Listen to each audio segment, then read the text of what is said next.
mejores frutos frescos y deshidratados para reforzar tu salud.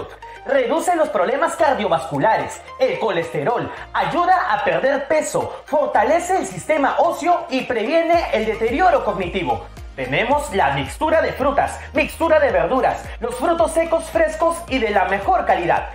Puedes hacer tus pedidos vía WhatsApp o llamada a los siguientes números: el 9775-39638, el 9798-23631 y el 952-291237. Contamos con el servicio de delivery. Te lo llevamos directo a tu casa. Frutos de Ica, el placer de comer sano.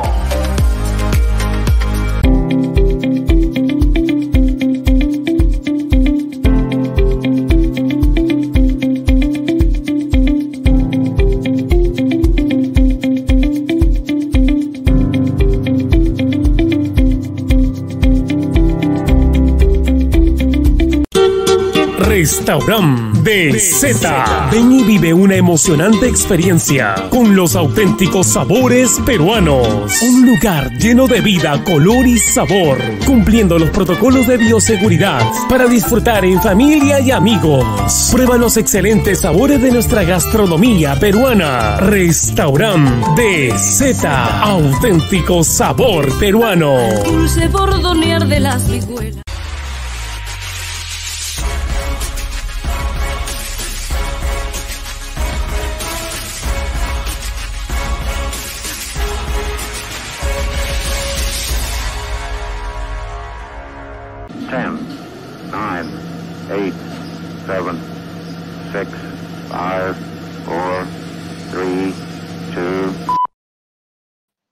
Hola, buenas noches. Hoy es martes 20 de abril del 2021. Este es mi programa Contacto Político, que se transmite por el canal digital ZTV. En esta oportunidad estoy con Eloy Durán Cervantes. Él es economista, director de Efectividad Consultores y en algún momento fue director general de Inversión Pública del Ministerio de Economía y Finanzas. Buenas noches, Eloy. Buenas noches, Juan Miguel. Muchas gracias. Saludos a todos los que nos están escuchando. Bien, la coyuntura política nos trae a tener que conversar un poco sobre la actual situación de nuestro país. En la primera vuelta de las elecciones generales hemos tenido como resultado una polarización que nos lleva desde la derecha, representada por Keiko Fujimori, hasta la izquierda más radical, representada por el profesor Pedro Castillo. Y en la segunda vuelta electoral, los peruanos, los más de 30 millones de peruanos, o 25 que son los que votamos, vamos a tener que elegir entre estas dos opciones, ¿no? En cuanto al tema económico, nosotros sabemos de que el modelo económico que el Perú ostenta en este momento, que está establecido en la Constitución Política de 1993, es la economía social de mercado.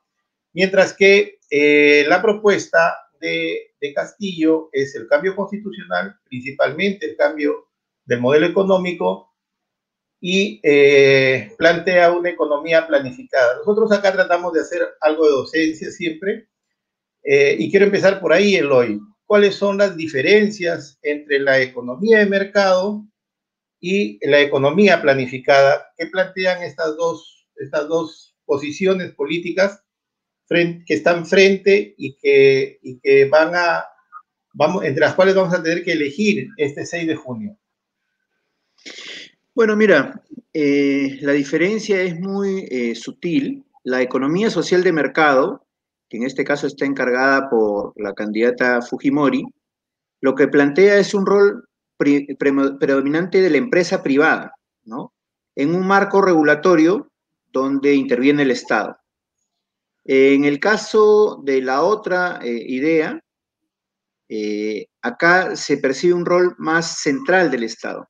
Ya no solamente como regulación, sino como intervención para corregir fallas de mercado y eventualmente ejercer su rol subsidiario e intervenir directamente en la actividad productiva, ¿no?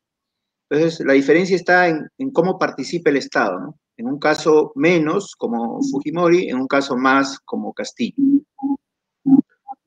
¿De qué manera la inestabilidad política a la que hemos llegado, no de ahora, sino de antes, ¿no?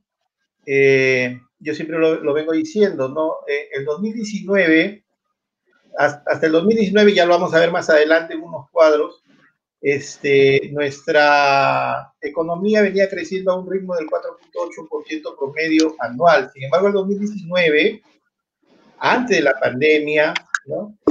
Este crecimiento ya se veía disminuido. 2.9% fue lo que creció el 2019 en nuestro país, sin pandemia, sin pandemia. Yo pienso, ¿no? Lo atribuyo que parte de esta caída del Producto Bruto Interno se debía justamente a la inestabilidad política. ¿De qué manera la inestabilidad política afecta a la economía en Eloy? Mira, Juan Miguel, comentábamos hace un momento que estamos careciendo de un sentido agudo de la percepción de la realidad. No estamos leyendo la coyuntura, no estamos visualizando el futuro con acierto. Tú lo mencionas muy bien, ¿no? El 2019, ¿qué pasó el 2019? El crecimiento fue 2,16%.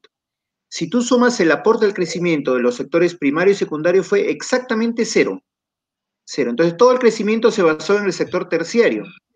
Y en el sector terciario destacaron dos subsectores. Un sector ligado al comercio, un subsector ligado al comercio, que son ventas minoristas, ventas mayoristas, alojamiento y restaurantes, consumo realmente, ¿no?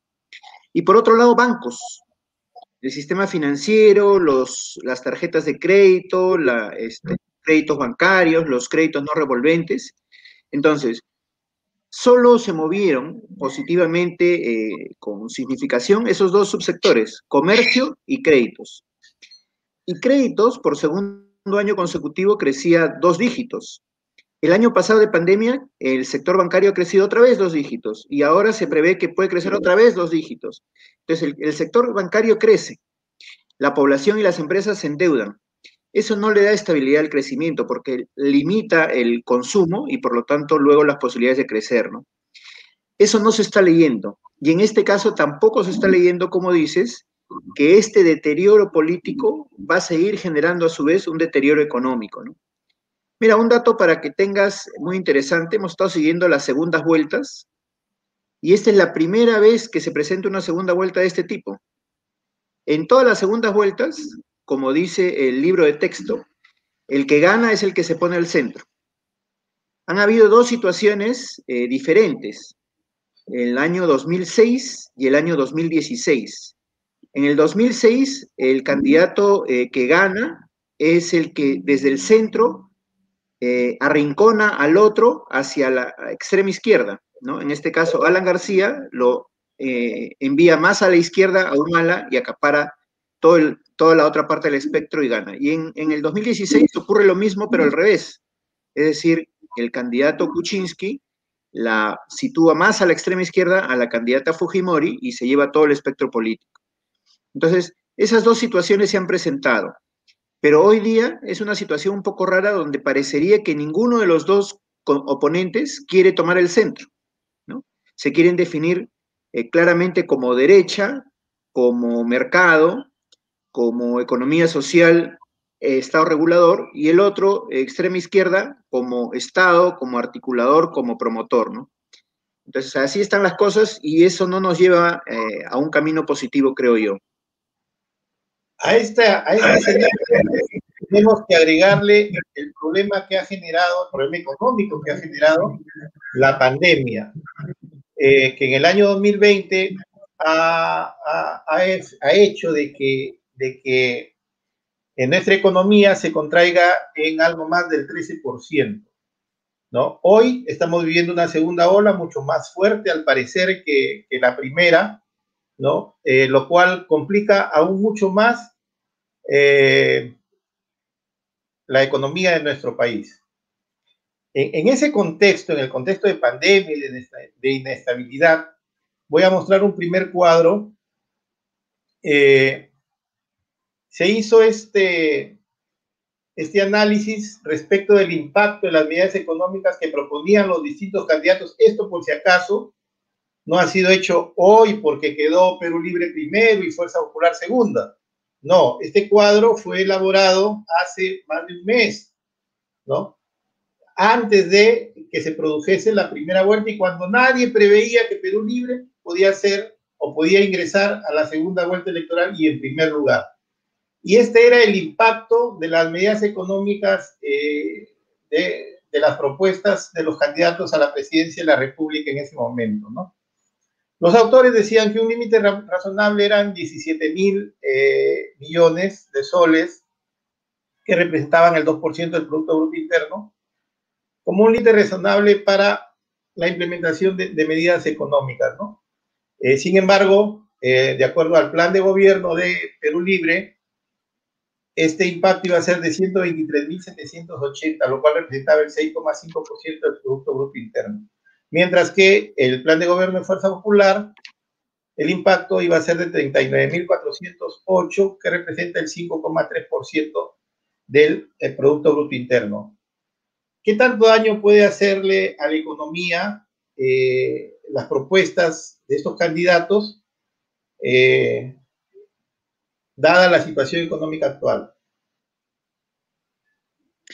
Bueno, yo tuve la ocasión de participar en la campaña, conocí este cuadro, lo elaboró Videnza Consultores, el responsable de esta información fue el exministro Castilla, y sus conclusiones son válidas, ¿no? Yo representaba en aquella ocasión a Renovación Popular y tuvimos una discusión muy rica, muy dura también, con el partido Juntos por el Perú, que ahí lo ves en el segundo lugar, ¿no? La diferencia entre una y otra propuesta es que en el caso de la izquierda, Juntos por el Perú, y quizá también Acción Popular y Perú Libre, lo que ellos preveían era un uso adicional de los recursos públicos, adicional al presupuesto vigente. Mientras que los otros partidos veíamos un uso razonable y un reuso de los recursos para evitar cargar mucho el déficit fiscal. Y no solo cargarlo, ¿no? Porque, digamos, gastar no está mal, está bien, mejor aún si es gastar bien. Pero el problema es que en este año en particular, 2021, lo que se ha puesto en el presupuesto como recursos disponibles no es cierto, no está garantizado. Depende de que SUNAT recaude más. Y no es seguro en una situación donde los contribuyentes, tanto personas naturales como jurídicas, están endeudados, están en coactiva, no están pagando sus impuestos, ni los antiguos ni los vigentes, no es seguro que la SUNAT recaude más. Por lo tanto, no es seguro que ese presupuesto, que ese dinero que está presupuestado esté disponible. Entonces, cada una de las propuestas, de entonces, las dos que quedan ahora, va a tener que hacer una repriorización de esto para ver qué cosas hace con el real presupuesto que esté disponible, ¿no? Eso se va a conocer con más precisión en el mes de agosto. Y ahí es donde se va a ver en realidad qué es lo que se puede y no puede hacer, ¿no? Otro de los aspectos que hay en discordia es que Pedro Castillo, ¿no?, propone un cambio de la Constitución.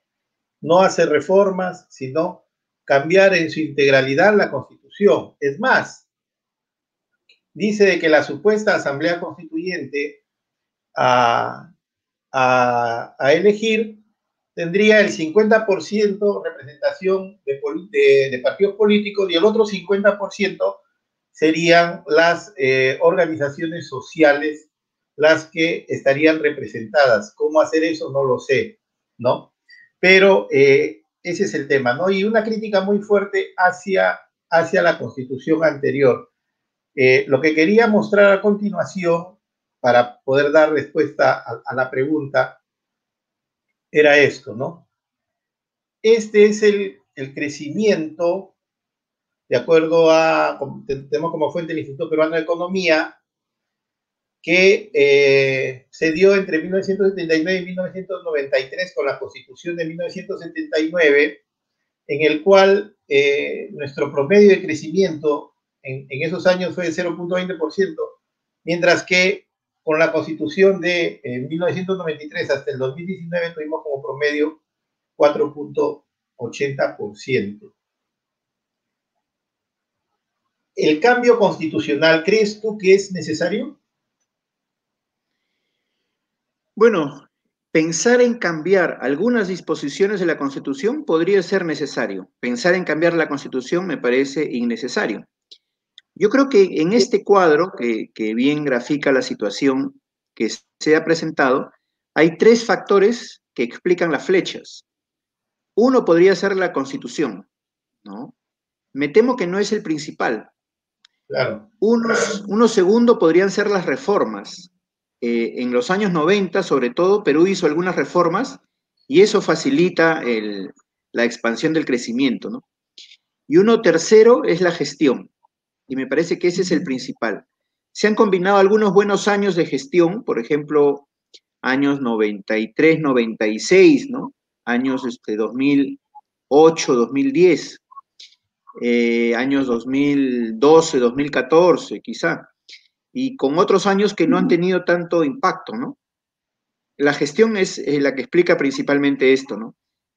Por eso es que estamos en esta situación de desaceleración, porque hemos tenido gestiones donde la gestión, o mejor dicho, periodos gubernamentales donde la gestión no ha sido el punto fuerte, ¿no?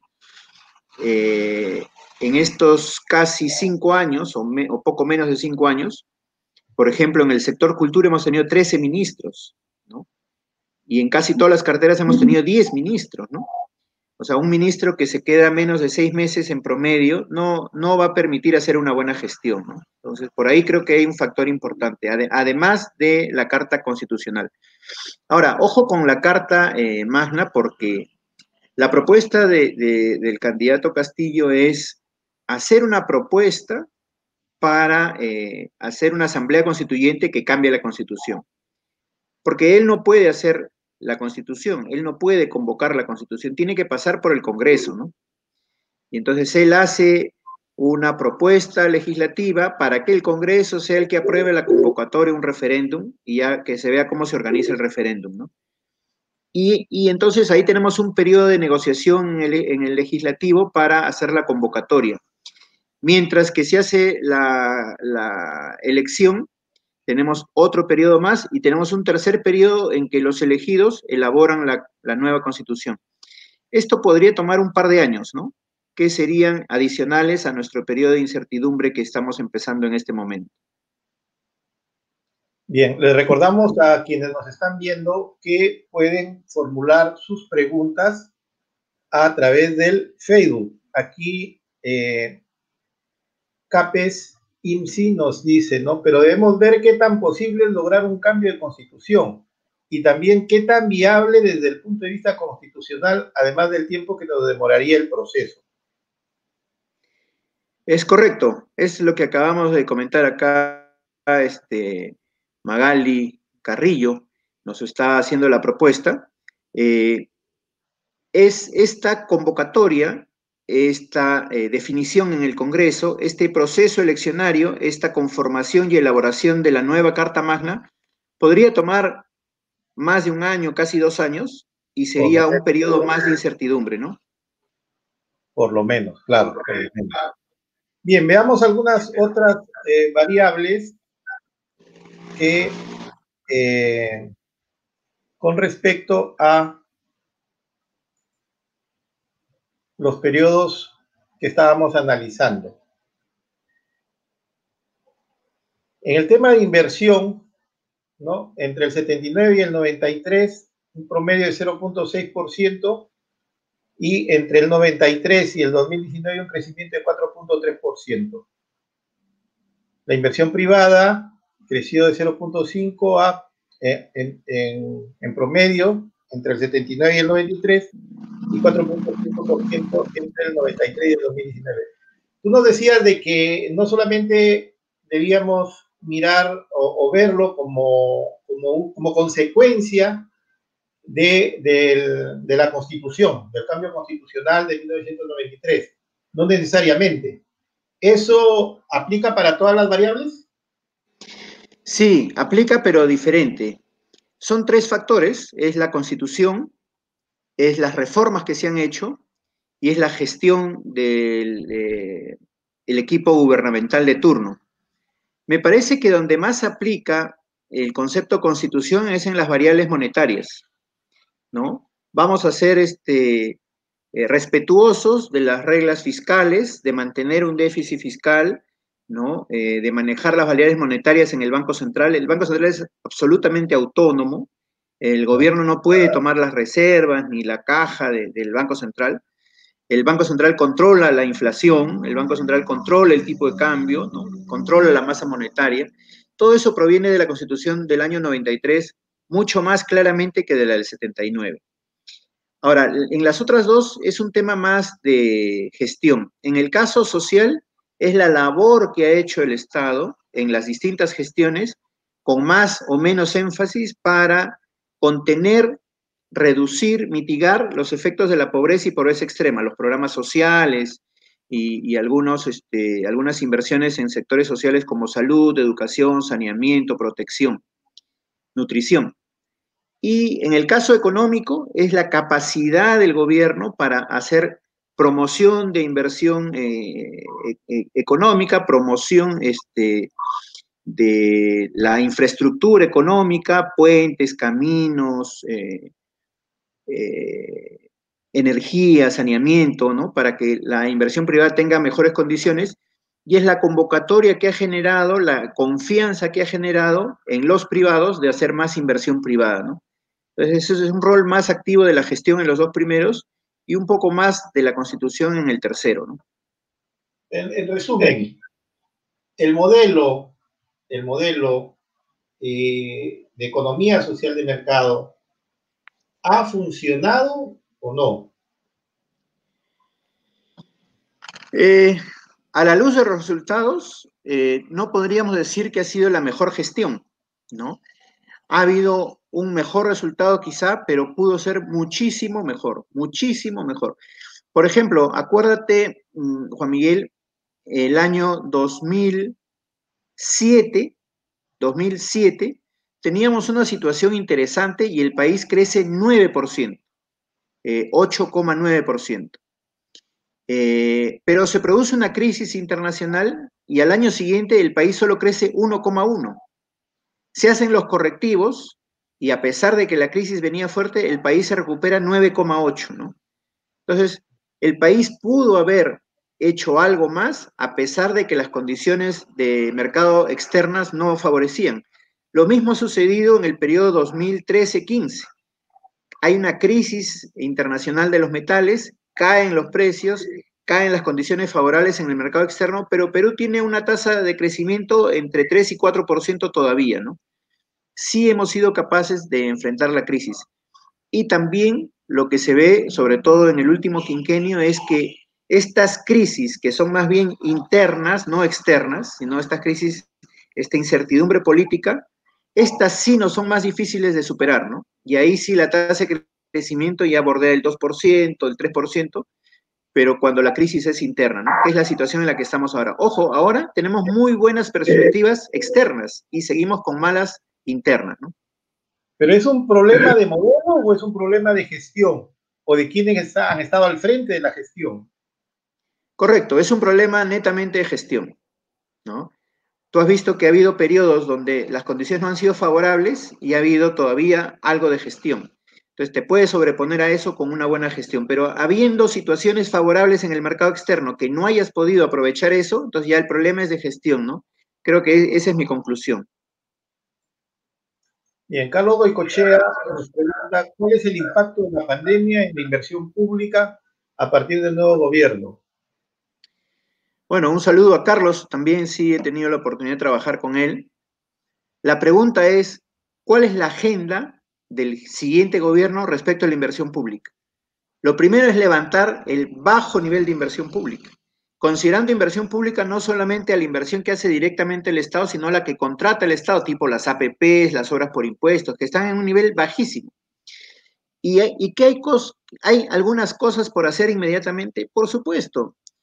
Todo el nivel 1 de atención. Hay más de 6.000 establecimientos de primer y segundo nivel, de primer nivel muy pequeños, puestos y centros de salud para 6.000, 20.000 personas que pudieran ser repotenciados, ¿no? Algunos calculan que ahí tendríamos 1.500 millones, 2.000 millones de soles por gastar. Eso es urgente, eso debía haber estado ya. Otro rubro, por ejemplo, que se puede hacer, porque la mayor parte de la inversión está en los gobiernos locales. Otra cosa que se tiene que hacer es un rediseño, una reconstrucción de los mercados.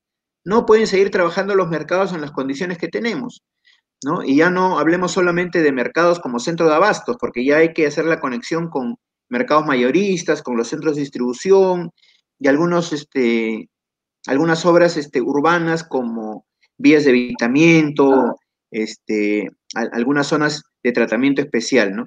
Hay muchísimo por hacer en inversión pública.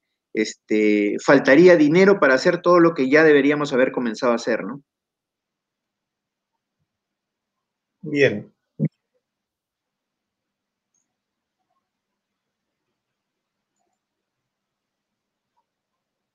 La deuda pública. Hasta el 2019, no, hasta el 2016, la deuda entre el 2010 y el 2016 había bajado un poco, el 2016 alcanzó los mismos niveles que el 2010, pero ya entre 2017, 2018 y 2019 la deuda empieza a incrementarse hasta llegar al 26.8%. Después de eso, bueno, ya tenemos de que producto de la pandemia, lógicamente, se ha incrementado la deuda pública, ¿no? Hasta alcanzar niveles aproximados del 38-40%. Pero, ojo, la tendencia era al alza en cuanto a la deuda, aún sin COVID, aún sin COVID. ¿Qué tan preocupante puede ser esto, Eloy? Mira, decíamos que el gobierno que ingrese en julio tiene una primera fecha de límite que es agosto. En agosto tiene que repensar su presupuesto 2021, tiene que revisar lo que va a presentar al Congreso de presupuesto 2022 y tiene que aprobar el marco macroeconómico multianual 22-24. Ese marco ya de por sí tiene deficiencias y eso lo ha notado el Consejo Fiscal, cuando el presidente del Consejo Fiscal era el actual ministro de Economía y Finanzas. El actual ministro de Economía y Finanzas, como jefe del Consejo Fiscal, ha dicho que este marco macroeconómico multianual tiene 3 problemas. Uno, que no se considera un escenario cerrado para el manejo de la deuda. Se deja libremente flotando ese tema y no se termina de cerrar. 2, que no hay reglas fiscales. O sea, ¿cuál de estas líneas que tú pones acá es la que se va a seguir?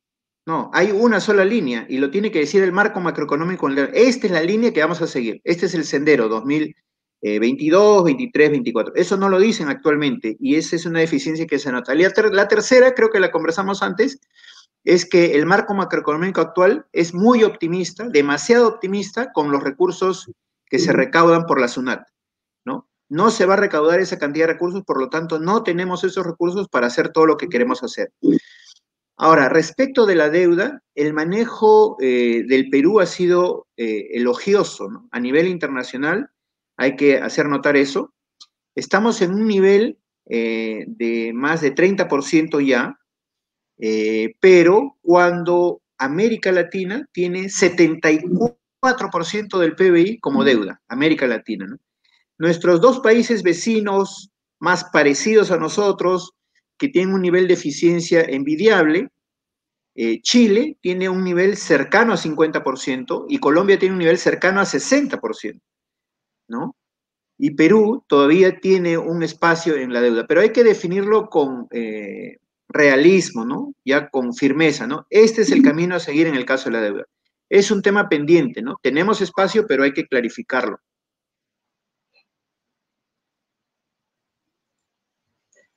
Veamos ahora el tema de la recaudación de la que hablaba.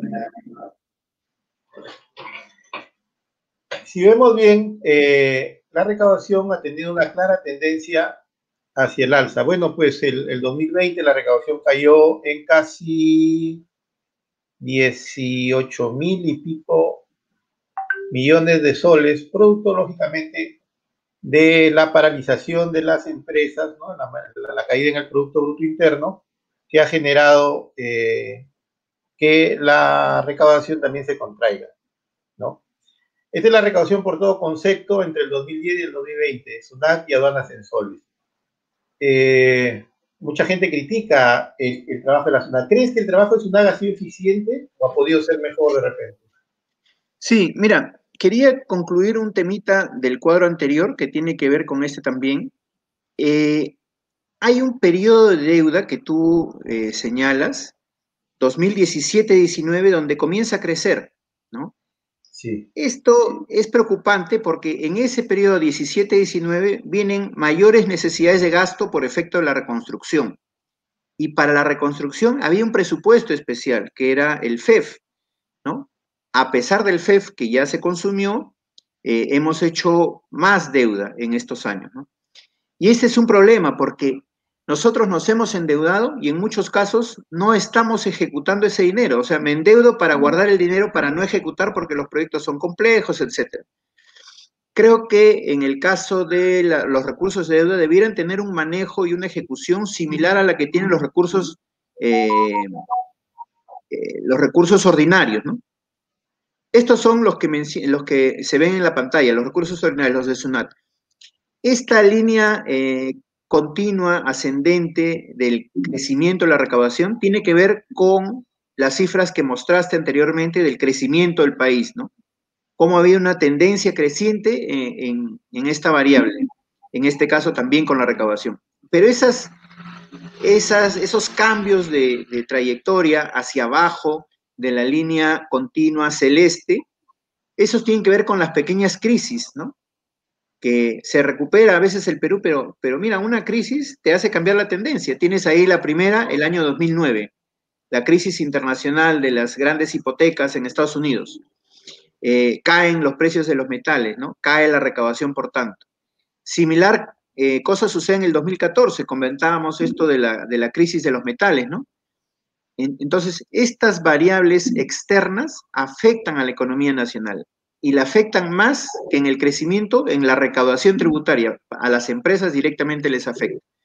Y esta última caída que vemos en el año 2020 es producto, pues, de la pandemia, ¿no? Entonces, las crisis económicas pueden mantener cierta relatividad respecto a los indicadores macro, ¿no? Pero las empresas lo sienten y las personas naturales lo sienten. En este caso, yo creo que la política de SUNAT ha sido regular, ¿no? Yo creo que ha habido una buena política, pero ha faltado muchísimo por hacer, muchísimo por hacer. Y ahí no me voy a cansar de decirlo, ¿no? Hace unos momentos, cuando comenzábamos el análisis, veíamos esta poca capacidad que se tiene en el sector público de leer las cifras, de mirar el entorno para diseñar estrategias correctas. Por ejemplo, en este caso particular, yo miraría Costa Rica, yo miraría República Dominicana, yo miraría Puerto Rico, ¿no? ¿Qué han hecho ahí? En lugar de seguir insistiendo con medidas de cobranza, finalmente los negocios grandes y pequeños que están en cobranza coactiva y que no llegan a cobrar, cierran. Y las mismas máquinas y las mismas personas abren a las pocas horas con otro RUC. Y entonces la deuda ya queda incobrable porque ese RUC desapareció. Y las personas y las máquinas de esa empresa pasan a trabajar bajo otro RUC sin deuda. Entonces, lo que queremos es desaparecer a la empresa o cobrar la deuda.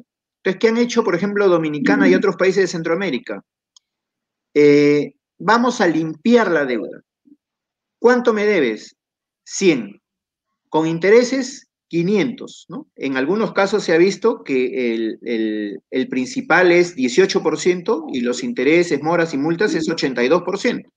Entonces tú me debes 500, 100 de principal y 400 de accesorios. Te perdono el 80% de los accesorios y en un caso particular se ha hecho te perdono el 100% de los accesorios. Y tu deuda queda reducida al principal, es decir, 100. Pero esos 100 me los pagas en 90 días. ¿Aceptas o no aceptas? Y eso ha permitido recaudar 3 puntos del PBI en 90 días. Entonces, vamos a hacer cosas diferentes, porque las cosas que ya hicimos y que no funcionaron, si las volvemos a hacer, van a volver a no funcionar. Hagamos cosas que puedan funcionar, ¿no? Y otra cosa que hicieron muy linda en Dominicana y que acá deberíamos estudiar seriamente, es decir, hay algunos que pueden pagar y hay algunos que no pueden pagar, pero yo necesito plata, yo necesito hacer gasto porque no estoy recaudando lo suficiente para hacer lo que yo necesito hacer. Vamos a recaudar. Como hay algunos que pueden pagar, les vamos a pedir a ellos que pueden pagar que adelanten sus impuestos. Y entonces, el año pasado en Dominicana se estableció, aquellos que pagan todo el año 2020 tienen un descuento de 5%. Aquellos que pagan todo el año 2021, el año pasado, tienen un descuento de 10%. Y aquellos que pagan por adelantado todo el año 2022 tienen un adelanto de 25%, un descuento de 25%. Todas las empresas financieras pagaron todos sus impuestos de los siguientes 3 años. Y algunas empresas mineras, entre ellas algunas que operan en el Perú, también pagaron sus impuestos por adelantado de los siguientes 3 años.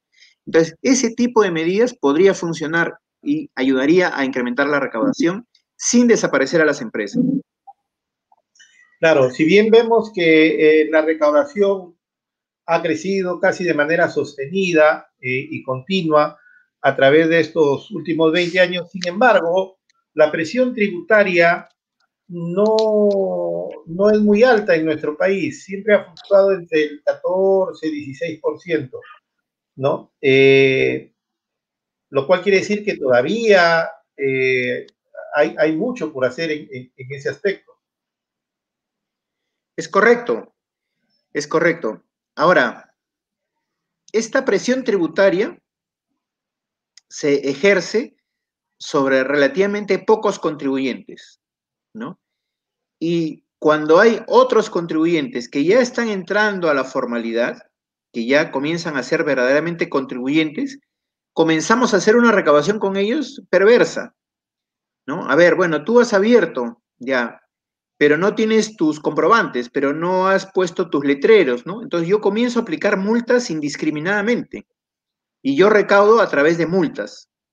Las multas no son para recaudar, las multas son para cambiar comportamiento y está visto que no están cambiando comportamiento, que no están sirviendo las multas. Entonces, ¿para qué seguir con las multas? Las multas lo que sí están haciendo es ahuyentando a las empresas que quieren formalizarse. Están sirviendo para cerrar empresas.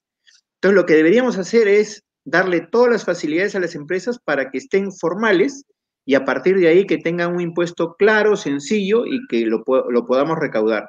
Por ejemplo, todas aquellas empresas que están volviendo a abrir o todas aquellas empresas que están haciendo el esfuerzo de invertir recién, yo no les cobraría nada de tasas de frente que empiecen a operar, ¿no?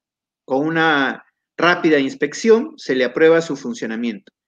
Luego les daría mucha asistencia técnica financiera, acceso a financiamiento, acceso a asistencia técnica, tecnificación, preparación, capacitación, acompañamiento, pasantías, todo tipo de asistencia técnica.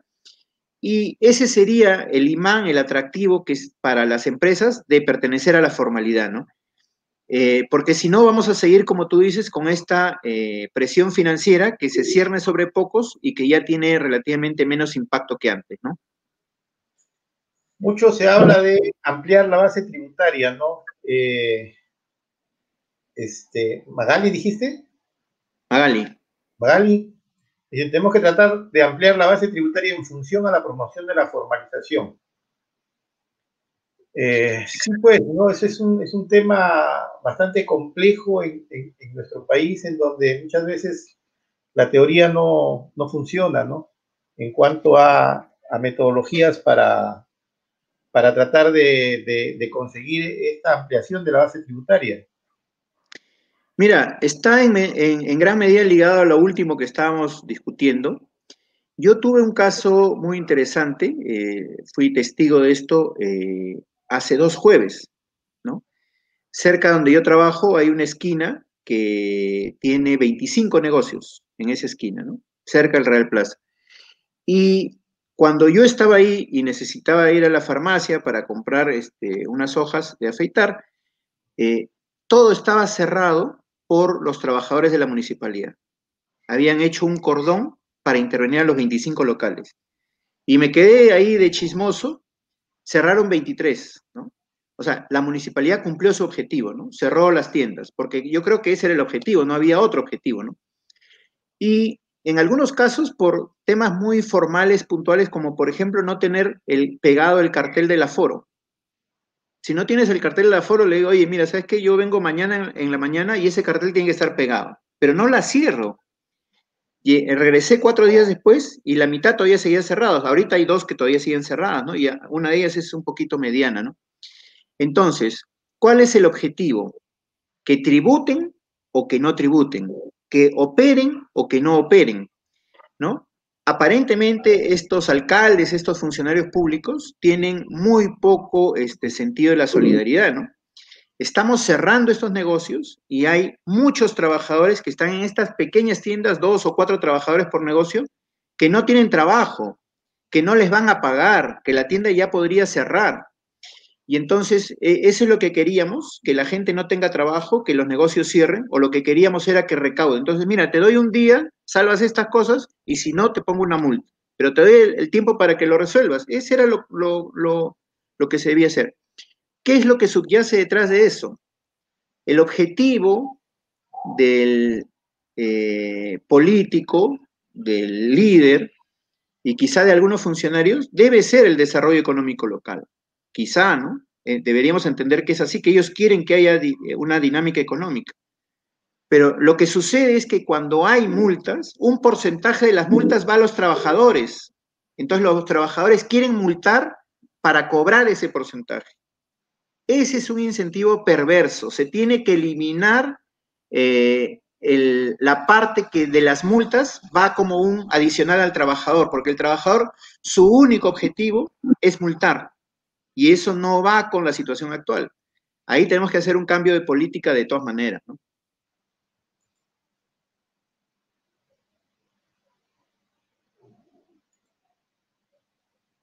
Este es lo que publicó el INEI respecto al resultado del mapa de pobreza monetaria el año 2018, ¿no? Ya un poco entrando al tema de analizar un poco el tema de inversiones y del canon del que tanto se ha venido hablando en los últimos días.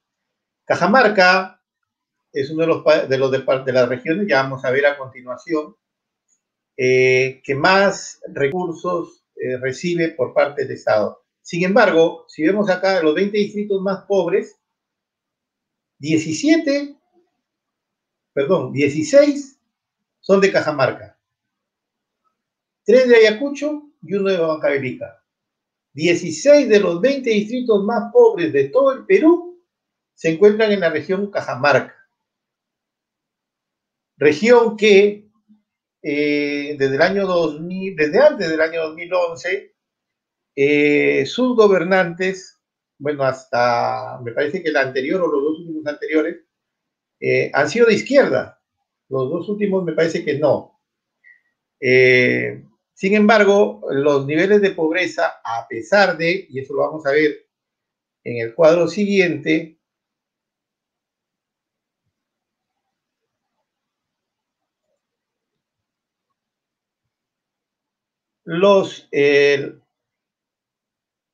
el tema de los recursos por concepto de transferencias para proyectos, ¿no?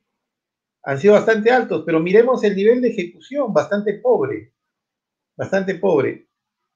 ¿Qué pasó entre el 2011 y el 2018, Eloy, en cuanto a transferencias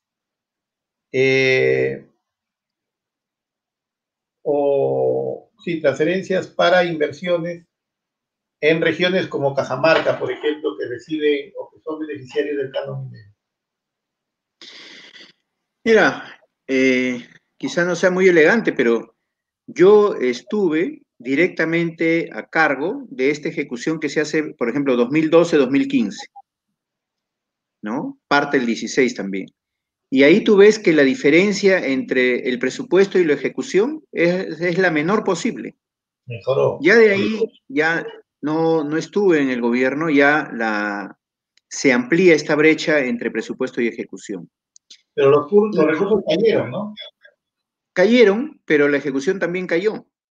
En los últimos 5 años, 2016-2020, el presupuesto ejecutado es 66%. O sea, la tercera parte del presupuesto no se ejecuta, ¿no? Esto es lamentable. Ahora, este gráfico que has mencionado, que has puesto del mapa, lo que te revela es que todavía hay unos bolsones de una pobreza muy fuerte en algunas zonas altoandinas, tanto del sur como del norte, ¿no? Principalmente el norte. Cuando tú tienes ahí recursos que para otras zonas del país han podido significar ingresos para los productores y para las zonas. Por ejemplo, en esas zonas altoandinas hay ganado lanar y tienes explotación de estos recursos textiles que no estás explotando. Tienes también recursos lácteos, ¿no? Tanto leche de cabra como leche de vaca, quesos madurados. Tenemos una marca a nivel internacional que tampoco estamos explotando, ¿no? Y tienes también la línea de café y cacao, que crece en zonas medias del Ande, en toda la zona norte hasta la zona sur, Puno inclusive. Entonces, tendrías que esperar mejores resultados en estas zonas que quedan todavía bajo la línea de pobreza, porque hay otras zonas similares que ya lograron superar este problema, ¿no?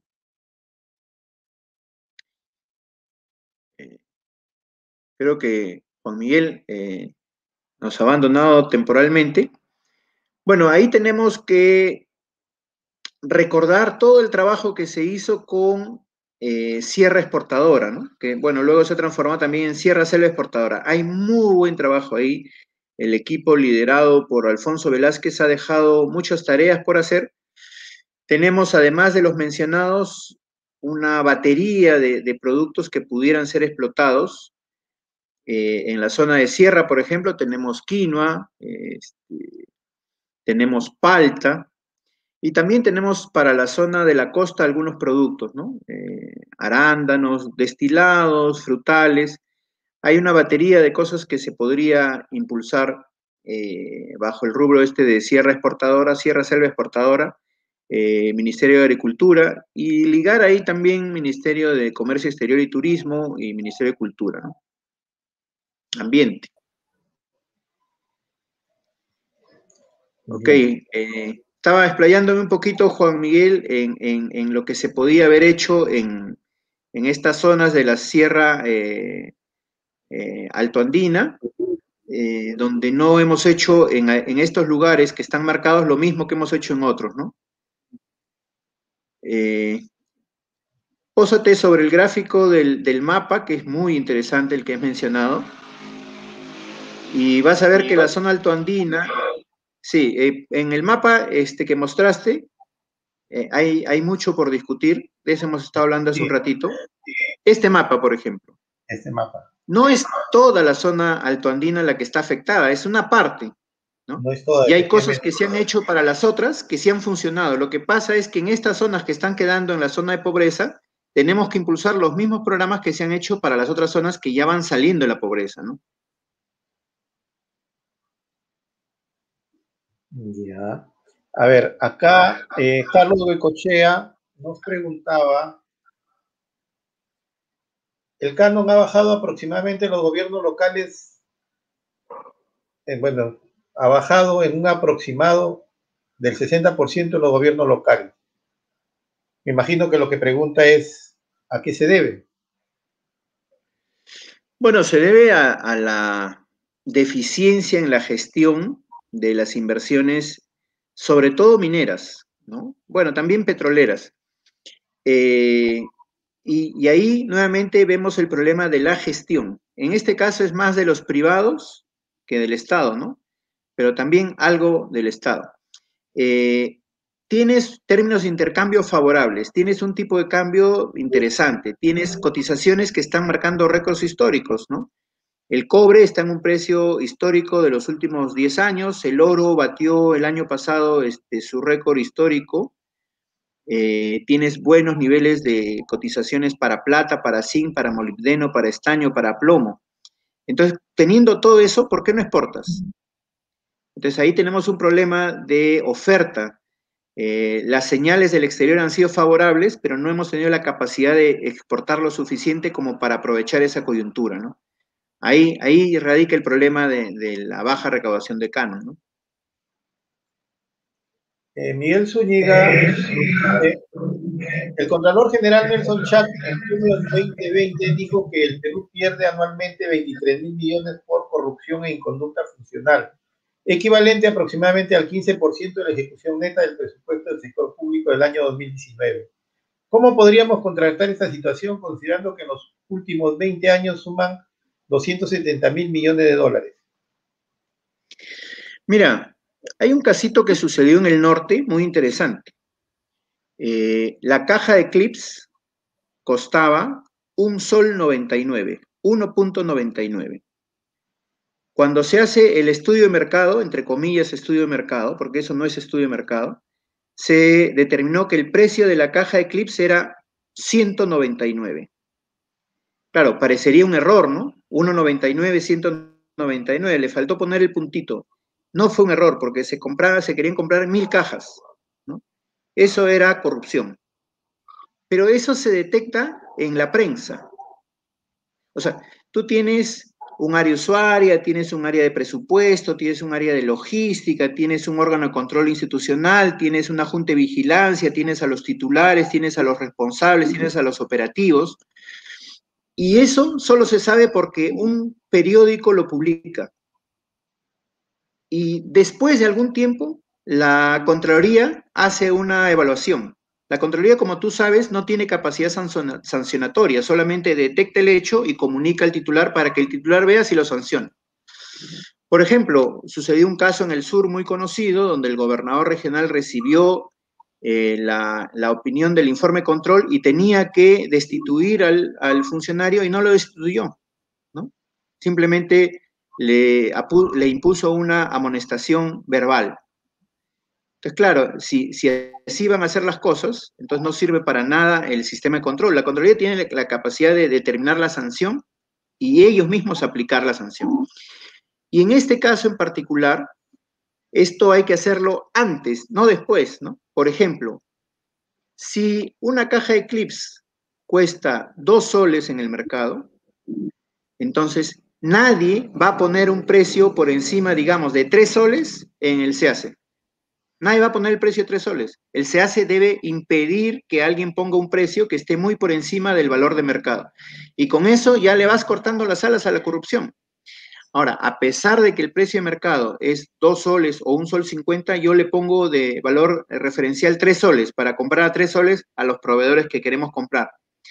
Bueno, si ese caso se detecta, si esa empresa es un favorito de la municipalidad y aparece en cuanto proceso haya, si ese caso se detecta, los funcionarios que participaron del proceso deben estar impedidos de contratar con el Estado directa o indirectamente por 10 años. Muerte civil a esas personas que participaron de los procesos. Si no tenemos esos candados ex ante, la corrupción va a seguir, ¿no? Va a buscar otras formas de comportarse, pero tenemos que ir limpiando las cosas de raíz desde el comienzo, no al final, ¿no? Sí, bueno, con respecto al tema de control, nosotros sabemos de que la Contraloría realiza 3 tipos de control, ¿no? Control previo, el control recurrente y el control posterior, ¿no? En ese sentido, yo siempre he sido crítico de que Contraloría base siempre su accionar en el control posterior, o sea, cuando las cosas ya están hechas y como tú muy bien lo has dicho, porque salió en el periódico, ¿no? Cuando el control debería ser previo, debería centrar su accionar en el control previo más que en el control posterior. Respecto al poder sancionador, sí, yo sí creo de que ahí hay un problema constitucional, ¿no? Me parece que con buen criterio, es mi opinión, ¿no? El Tribunal Constitucional le quitó el poder sancionador porque efectivamente las funciones de la Contraloría están claramente determinadas en la Constitución Política del Estado y allí no establece que la Contraloría tenga un poder sancionador. Entonces, si queremos que la Contraloría tenga un poder sancionador, tiene que haber una reforma constitucional que lo permita. Si no, va a ser sumamente complicado. Por lo demás, yo creo que, por ejemplo, en el tema de compras, ¿no? Se deben seguir o continuar avanzando en la implementación de algunos mecanismos que me parecen a mí deberían evolucionar más, ¿no? Como el caso del, ¿cómo se llama esto? Que es que el Estado realiza el proceso y solamente se determina 3 proveedores a los cuales tú les puedes adquirir, ¿no? Sin la necesidad de tú hacer tu propio proceso de selección. El marco, ¿cómo era? Convenio marco. Convenio marco, ¿no? Dentro del convenio marco se podrían insertar también algunos otros, ir insertando algunos otros productos, ¿no? Ir ampliando el tema de convenio marco, ¿no? Y lo otro es de que los procesos de selección, aún más ahora en el tema de pandemia, se puedan realizar a través del Internet, ¿no? Del uso del Internet, de manera virtual. De tal manera de que evitemos este manejo de los sobres que se suele hacer en los procesos de selección. En cambio, cuando tú haces tu propuesta, ya queda, ¿no? Queda dentro del sistema y ya no la pueden variar, ¿no? Que también me parece no se explota en la medida que debería explotarse. Sí, también esta reforma constitucional que mencionas debería ser acompañada por una reforma al interior de la Contraloría. La Contraloría tiene todas las herramientas para trabajar procesos de control eficaces, ¿no? Pero recurre mucho a controles administrativos, ¿no? A ver, son 2 días, ¿se cumplió o no se cumplió los 2 días, ¿no?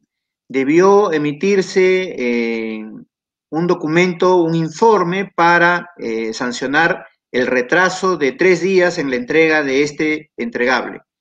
¿Se cumplió o no se cumplió? Para eso no necesitas a la Contraloría, ¿no? Para eso, como tú bien dices, tienes el sistema informático y ahí están registradas todas las fechas. Quizá algunos elementos de los nuevos tipos de contratación, hablemos pues de los contratos NEC y otros que se han usado mucho en Panamericanos, puedan servir para esto. Mira, en Panamericanos había el riesgo, como sucedió en otros juegos, en Guadalajara, en Río, que el monto estimado se supere y el plazo estimado para hacer la ejecución de las obras se supere también. Sin embargo, el tiempo se usó al 99% y el dinero se usó al 97%, o sea, se ahorró 1% el tiempo y 3% el dinero. ¿Por qué pudo ser posible? Porque había en los contratos incentivos para las empresas constructoras si es que acababan antes y gastaban menos. Y entonces, si es que acababan antes y gastaban menos, había un incentivo, ¿no? Eso no está permitido por los contratos, eso la Contraloría se opuso y se sigue oponiendo, ¿no? Esos son los tipos de cosas que deberíamos pensar e introducir en la gestión pública, ¿no? Un tema de incentivos, no solo para los trabajadores, también para los contratantes, ¿no? Bien, Carlos de Cochea nos dice que debe cambiarse la ley de contrataciones y seguir el modelo de los panamericanos. Totalmente de acuerdo, ¿no? Hacerlo extensivo. Bien, no sé, ¿qué teníamos más acá?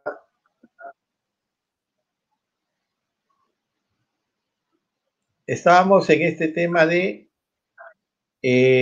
Cajamarca, ¿no? Ejecución, sí. Sí. Entonces acá veíamos de que el año 2011, ¿no? 2011, no. El 2012 es cuando se logra un mayor nivel de ejecución, ¿no? El 81%. Y el Es correcto. 2018 es el menor nivel de ejecución con solamente el 34%. Se alcanza a ejecutar de 584 millones en inversión, solamente se ejecutaron 199 millones. Es una barbaridad, ¿no? Eloy, que tengas disponible 584 millones para invertir y solamente llegues a invertir 200 millones en una región caracterizada por su pobreza. Exactamente. Y además, Juan Miguel, otro detalle. No tenemos una capacidad para hacer crecer los recursos así, desde el punto de vista de los recursos ordinarios o desde el punto de vista del canon. Ya lo menciona Carlos que bajó el canon, ¿no?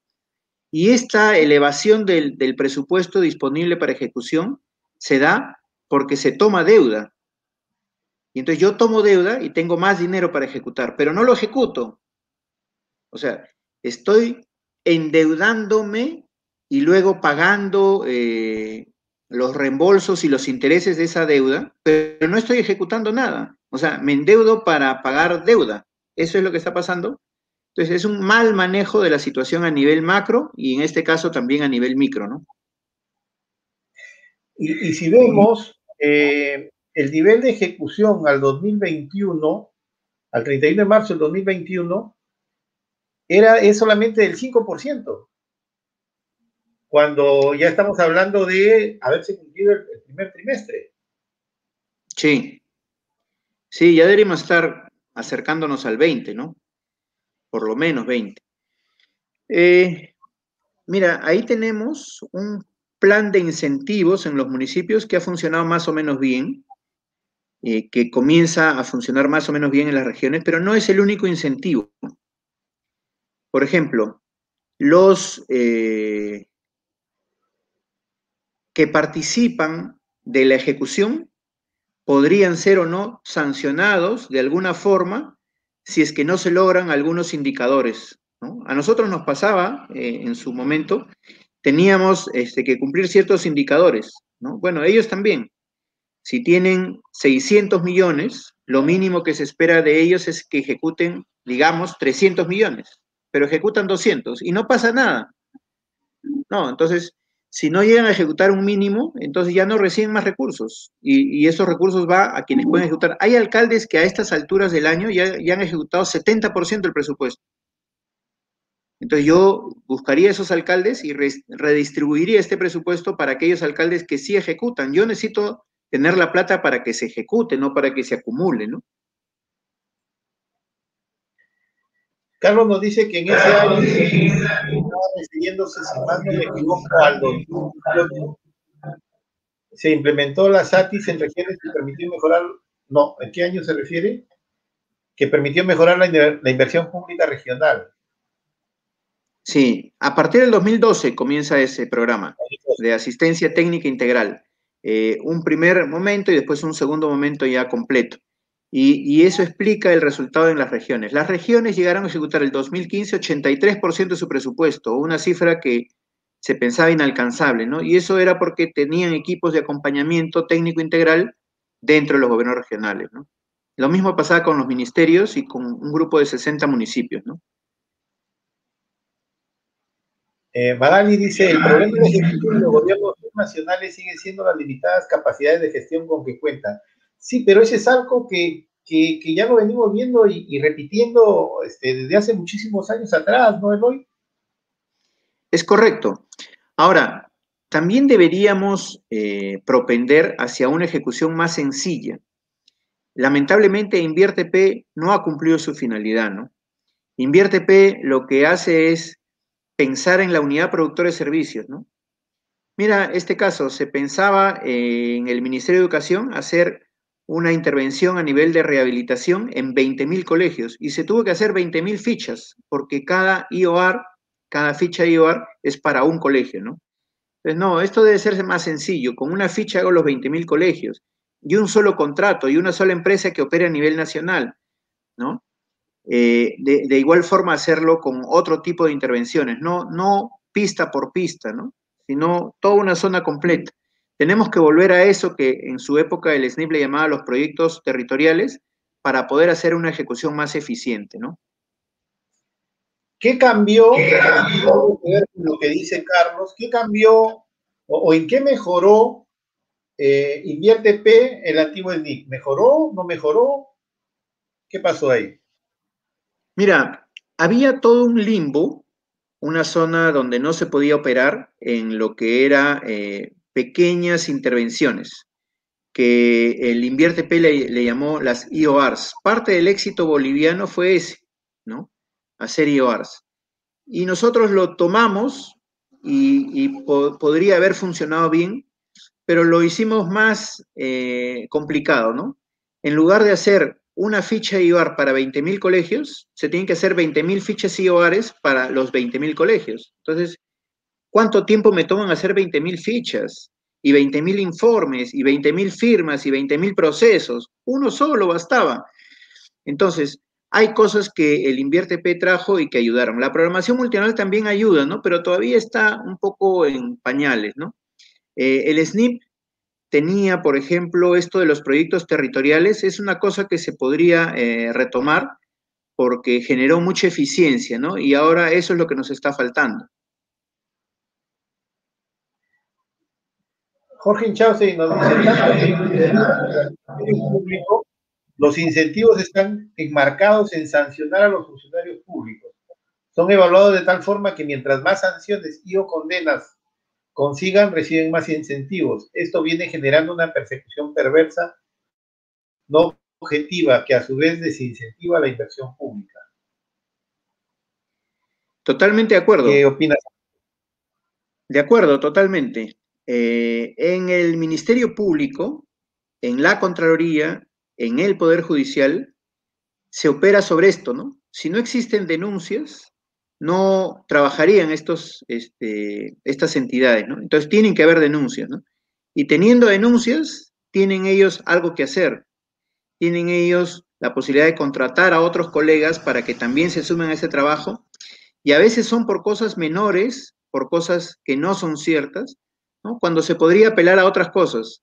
Mira, por ejemplo, una persona que ha trabajado en logística todo el año 2020, yo podría pensar en que le podría hacer una revisión de su cuenta bancaria a él y a sus familiares de todo el 2020. Aleatoria, ¿no? Ciega, pero para ver cuánto dinero ingresó. Él es un funcionario público, gana 3.000 soles al mes, pero de repente tiene depósitos en las cuentas de sus familiares de 30.000, 50.000. Entonces, eso se podría hacer y nos ahorramos todo el trabajo que se hace de base, que llaman a la persona, que llaman a la otra persona, usted vio, qué dijo, etcétera. Necesitamos indicadores mucho más objetivos e inmediatos, ¿no? Mucho trabajo manual pequeño en la fiscalía, en la contraloría, que hace que esto demore tantísimos años, ¿no? Hay citaciones que son para hechos que sucedieron en el 2011-12, que se están viendo en el 2020-21, ¿no? Entonces ya, pues, la persona ya falleció, la persona ya vive en el extranjero, la persona ya transfirió todas sus propiedades. O sea, no se va a lograr nada si tenemos ese trabajo tan menudo y tan lento, ¿no? Ese es un tema también que por ejemplo, ¿no? En el caso de Keiko Fujimori y de algunos candidatos, o ya no candidatos, sino virtuales congresistas de Perú Libre, viene ocurriendo, ¿no? El caso de Keiko Fujimori viene siendo investigada año tras año, ¿no? Y me parece que ya se presentó la acusación, pero aún todavía ni siquiera ha pasado control de acusación, ¿no?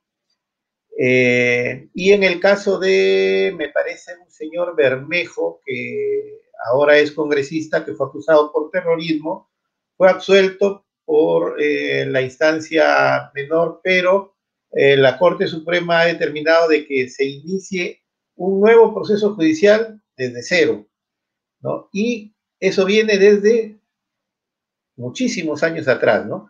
Igual ocurre con el tema de muchos funcionarios públicos. Es correcto. Ahora, muchas veces estos procesos demoran porque el propio imputado, el propio acusado, tiene estrategias para que demoren. Cambia de abogado, pide reprogramación, no va a la primera, no va a la segunda, recién va a la tercera, ¿no?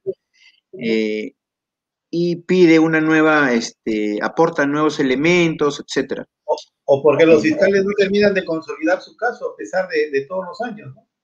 Bueno, en el caso de los fiscales también debería tener un límite. Lo mediatizaron y al final, pues, no logran aterrizar, digamos, en su acusación, ¿no? Mira, en el caso de los fiscales, si ellos no pueden hacer una acusación en un año, entonces se cae el juicio, se cae la acusación. Debería O sea, ser así.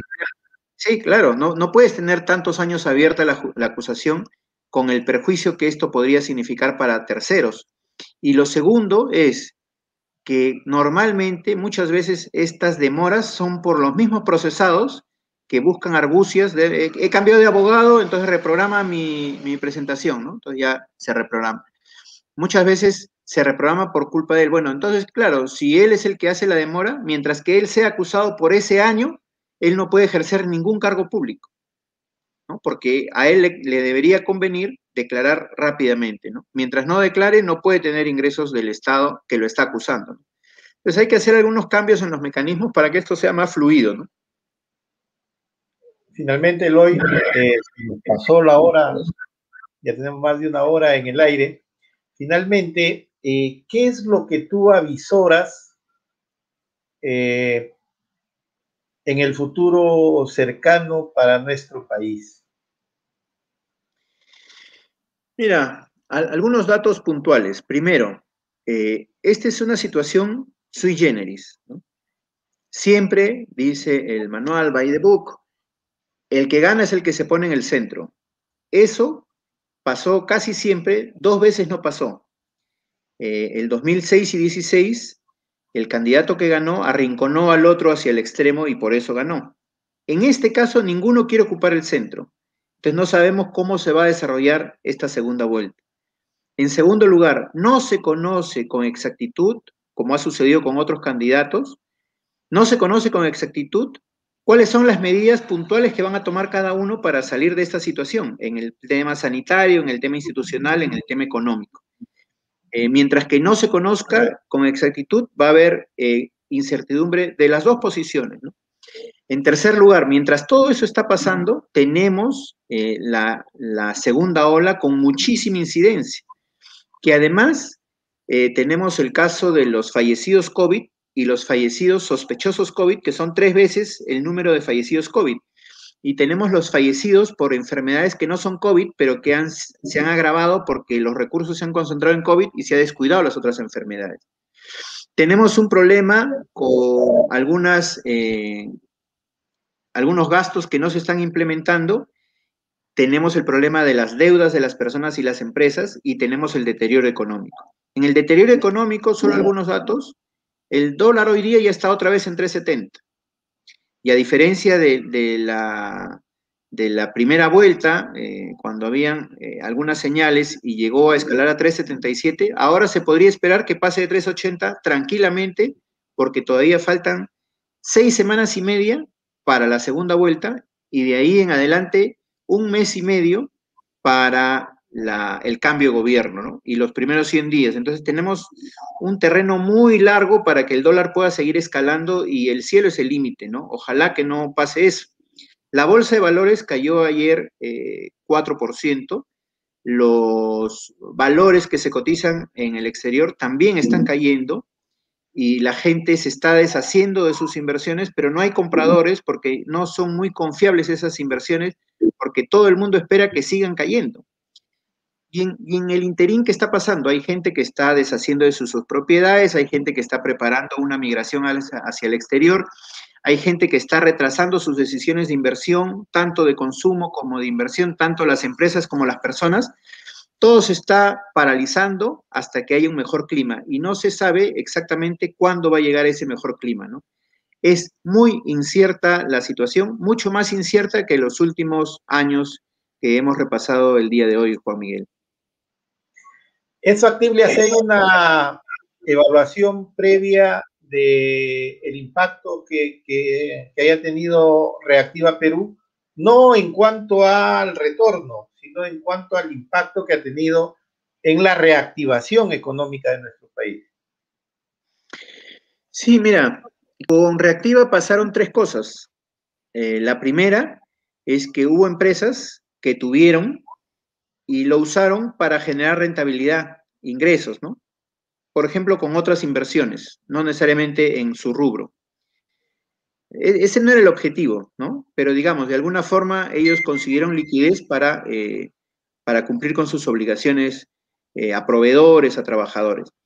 Lo otro fue que fue usado por algunas empresas para pagar deudas antiguas o no tan antiguas, con SUNAT, con proveedores, con trabajadores. No sirvió para reactivar, pero sirvió para que no se rompa la cadena de pagos y siguieran cobrando, ¿no? Y la tercera fue que en su gran mayoría solo sirvió para pocos. No hubo muchas empresas que se pudieron beneficiar.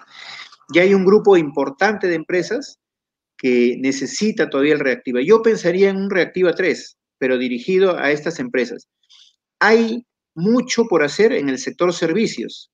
El sector servicios es el que ahorita está sufriendo las peores consecuencias del desempleo. Y ahí en el sector servicio opera el 50% de los trabajadores del país. Entonces, si no vamos a favorecer a las pequeñas empresas o medianas empresas de este 50% de trabajadores del país, entonces no vamos a poder conseguir una mayor capacidad de consumo y por lo tanto de crecimiento. Magali nos dice, considero que la situación actual nos obliga a contar con un líder político que esté dispuesto a tomar acciones inmediatas para identificar, priorizar y resolver los problemas que tiene nuestro país y nuestra economía. Sí es cierto, pero el problema es que tenemos que elegir entre dos líderes políticos ahorita, entre Pedro Castillo y Keiko Fujimori. ¿Y quién de ellos se ajusta al perfil que Magali nos está señalando? Mira, hay un 17% de trabajadores que no tienen empleo y solo hablamos del tema formal, ¿no? Faltaría agregar ahí el tema informal. En el caso de las mujeres, el empleo es 50% mayor que en el de los hombres, el desempleo, perdón, es 50% mayor que en el de los hombres, y las mujeres son 37% cabeza de familia, único ingreso de la familia, ¿no? Entonces, a esta gente, el líder le tiene que hablar, le tiene que dirigir el mensaje, ¿no? Y a esta señora que dirige el hogar, que es el único sustento del hogar, no le puede decir, vamos a hacer 15.000 millones de inversión pública en empleos, etcétera. Eso no le interesa a la gente. Vamos a crear 1 millón de empleos en este tipo de proyectos pequeños, Trabaja Perú, mantenimiento, dirigido principalmente a los jóvenes y las mujeres en cada zona del país para que tengan empleo. Eso es el mensaje que la gente debe recibir. Si la gente tiene ese mensaje y se comienza a avanzar en esa dirección, entonces ya la cosa comienza a tener más claridad en el futuro y poco a poco se va a implementar. Lamentablemente vamos a tener que esperar un tiempo para que sea el nuevo gobierno el que genere esa esperanza, porque este gobierno un poco que nos ha hecho perder la misma. Porque además de la parte económica, tú tienes que resolver también la parte sanitaria, ¿no?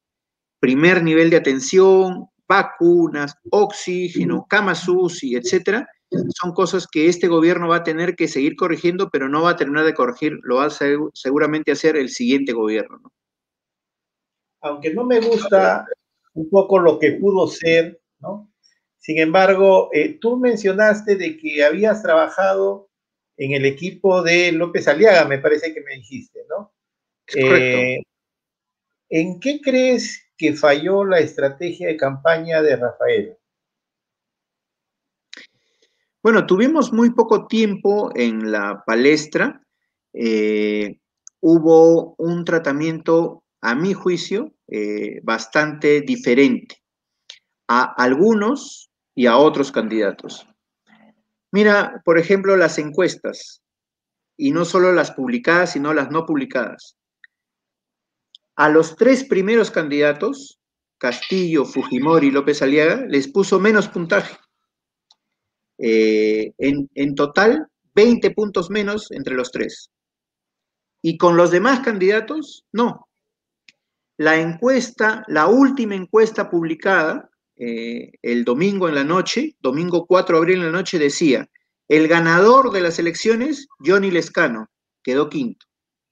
El segundo de las elecciones, Verónica Mendoza, quedó sexto. El tercero de las elecciones, Hernando de Soto, quedó cuarto. El cuarto de las elecciones, George Forsyth, quedó noveno. El quinto de las elecciones, y recién aparecía Keiko Fujimori. Séptimo aparecía Rafael López Aliaga, y noveno aparecía Pedro Castillo. Entonces, si eso nos dice la encuesta, y en los otros candidatos no había ese margen de error, o sea, solo se equivocaron con los 3 primeros, ¿no?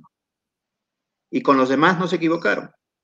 Entonces, las encuestas han cumplido un rol lamentable en esta coyuntura. Y los medios de comunicación también, porque algunas encuestas no eran pésimas, eran malas, ¿no? Pero lo pésimo fue la utilización tergiversada que hicieron algunos medios de comunicación. Y esa labor de las encuestadoras y los medios nos ha llevado a esta situación, en que la gente está pensando irse al extranjero en 2 meses, en que la gente está pensando en vender sus propiedades para juntar dinero para irse al extranjero, en que la gente está dejando de invertir en consumo y en inversión porque no tiene claridad en el futuro que le espera. Bueno, ese es parte de lo que sucedió. Ese líder un poquito que menciona Magali es lo que estamos pensando, pero ya ahora hay que dar vuelta a la página y ver cómo hacemos para mitigar daños y salir de esta situación de la mejor manera posible, ojalá, ¿no? ¿Crees que, lógicamente, mucha gente le debe estar recomendando a Pedro Castillo de que baje el tono de las declaraciones? Algunos hablan de mejorar o suavizar el plan de gobierno con la finalidad de poder enfrentar mejor esta segunda vuelta, ¿no? Mejor de lo que ya está supuestamente, ¿no? ¿Crees que en el supuesto, ¿no?, de que acceda al poder, cumpla con lo que prometa de aquí hasta el 6 de junio o cumpla con su plan de gobierno?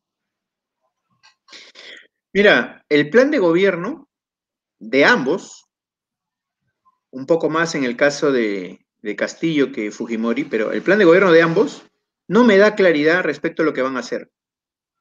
Te pongo un caso puntual, ¿no? Yo tengo mi plata en la AFP y uno me dice, vamos a reformar el sistema. El otro me dice, vamos a eliminar las AFPs. Ratito, yo tengo mi plata. La plata que ustedes van a reformar o eliminar es mi plata y yo quiero saber qué es lo que van a hacer con mi plata. Nadie me lo está diciendo. Y eso va con empleo, va con seguridad, va con educación, va con salud. Nadie me está diciendo qué van a hacer conmigo. Yo lo que quiero es que me digan claramente lo que van a hacer conmigo. Entonces, en este momento, los planes de gobierno pasan a un segundo plano, ¿no? Ya estamos en la segunda vuelta y hay que decidir entre dos. Vamos a ser mucho más profundos en el análisis. Necesitamos que cada uno me diga concretamente cuáles son las 30 primeras medidas que se van a hacer en los 30 primeros días del gobierno. Si nadie me dice con claridad eso, yo no sé por quién votar. Y sobre todo, no importa. ¿Quiénes van a ejecutar esas medidas? También. ¿Quién es la gente? Yo pienso de que quien pretenda tiene que, en el más corto plazo, ¿no?, decir, esta es la gente con la que voy a trabajar, ¿no? Como en su momento lo hizo Hernando de Soto, ¿no?, e incluso Rafael López Aliaga. Entonces, que digan, ¿no? Este va a ser mi presidente del Consejo de Ministros y esto van a ser los ministros de las principales carteras. Porque eso es un indicador también de hacia dónde van. ¿No te parece? Claro. Y es además una señal que da confianza, ¿no? Ah, él va a ser el ministro de Educación, entonces yo confío en él, ¿no? Y él dice que va a tecnificar la educación, que va a mejorar los resultados de la educación a nivel PISA, que va a mejorar la enseñanza de artes, que va a mejorar la enseñanza de deporte. Yo confío en él, entonces yo voto por este candidato, ¿no? Claro, si me dicen no lo ha dicho las elecciones, sino ese candidato o ese técnico o ese profesional lo viene diciendo desde años atrás, ¿no? Sobre todo, la confianza que pueda generar quien vaya a ocupar alguna de estas carteras, ¿no? Claro. Entonces ahora no es un plan de gobierno o una política económica, ¿no? Ahora el compromiso debería ser las principales medidas. Esto se va a hacer en agosto, en estas carteras, y estas personas son las responsables de hacerlo. Y ahí queda el compromiso, ¿no? El que tenga el mejor compromiso podría ser el que reciba la mayor confianza. Bien, Eloy. Muchísimas gracias. Jorge Inchaustegui nos dice... buen programa, Juan, excelente invitado, saludos. Muchísimas gracias, Jorge. Gracias, Eloy. Quiero también comprometerte a que en una próxima oportunidad podamos seguir conversando sobre estos temas tan importantes para poder ir generando conciencia y sobre todo que la gente pueda ir el 6 de junio a votar de manera informada, ¿no? Sobre los planes, las ideas, las propuestas, o sobre quiénes son los que posiblemente asuman en su momento las carteras ministeriales en nuestro país. Te agradezco, no sé si deseas decir algo más. Bueno, me ha agradado mucho conocerlos. Es un programa que voy a comenzar a seguir. Me parece que la preparación que has hecho con cifras ayudó muchísimo. La participación que hemos tenido de nuestros colegas que han comentado, que han hecho preguntas, ayudó bastante. Les agradezco también por eso y me pongo a disposición para cualquier otro momento. Bien, muchísimas gracias. Gracias a quienes nos han seguido durante esta casi hora y media de transmisión. Nos vemos conmigo el día jueves en que voy a entrevistar al doctor José María Balcázar. Él es abogado y el único candidato de Perú Libre que ha conseguido ingresar al Congreso de la República por la región Lambayeque. Con él voy a estar el día jueves a las 8 de la noche. Muchísimas gracias. Gracias, Eloy. Hasta luego. Gracias.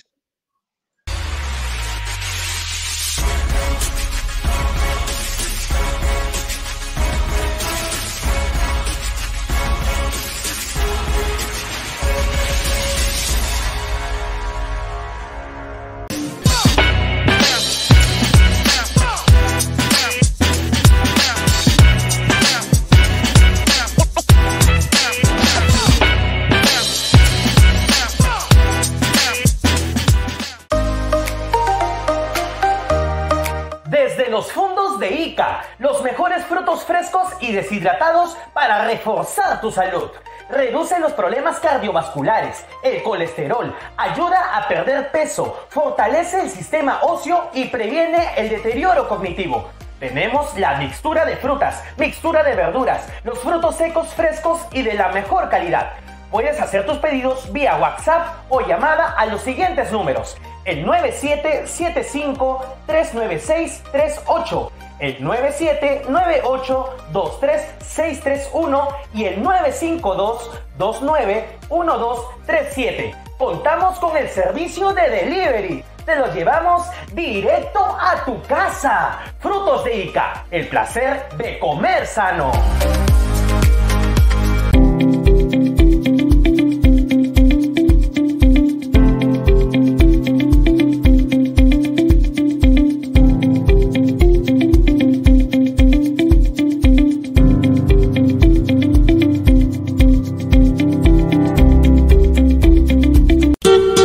Restaurant DZ.